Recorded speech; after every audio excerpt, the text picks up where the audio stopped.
Today we're going to show you how to replace the motors on your Kid Trax gearbox. We have stock replacement 550 motors, we have our 775 highest performance motor and our 550 performance motors. And it doesn't matter which one, this instructional video is going to show you how to do all of them, as well as put in our steel first gears if you opt to go with those. So the first thing you need to do is remove the gearboxes from the vehicle. It's very easy to do on a Kid Trax car. Once you have them out, get them onto your workbench, and you'll see this process is going to go very easy. First thing you want to do, there's two screws that hold this little motor cover on. Take those two screws out. We've gone ahead and removed screws already to save you some time on the video. Once that's off, you can set it aside, just leave it on the wires, whatever you want to do. It's really not a necessary part for the car. Then there's a bunch of screws that hold the gear case closed. Remove all those screws. Again, we've done that for you, so you don't have to watch me teach you lefty-loosey. And take the gearbox opening up. Nothing is going to spring out at you. It's very, very simple.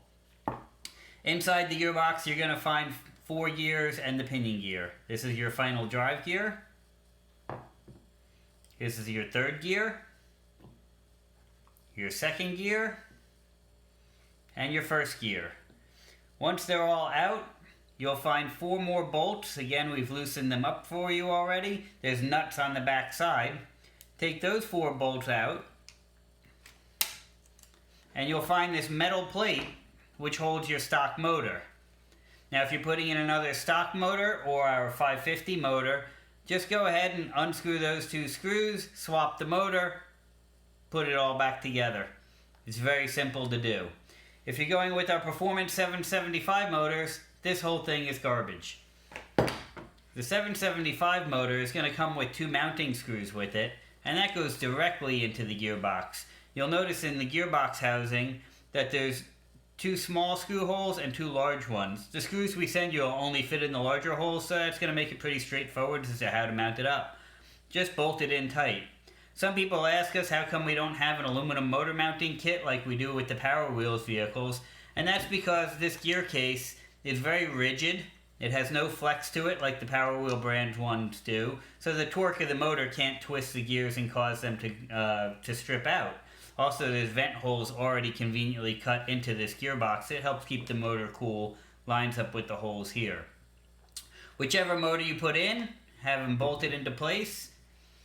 And then if you're going with the nylon gears, just stick them back in. If you're going with our steel gears, your first gear has this little metal washer with it. Slide the washer on, set the first gear aside. Put a ball bearing onto the shaft, slide the gear on, put another ball bearing on, and now just reassemble the rest of the vehicle